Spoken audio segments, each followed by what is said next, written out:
Firstly, place this PCB on the programmer and lock.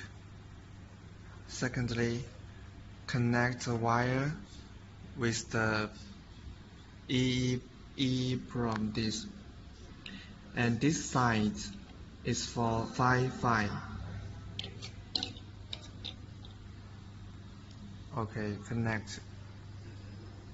Press OK button. For several seconds, it will show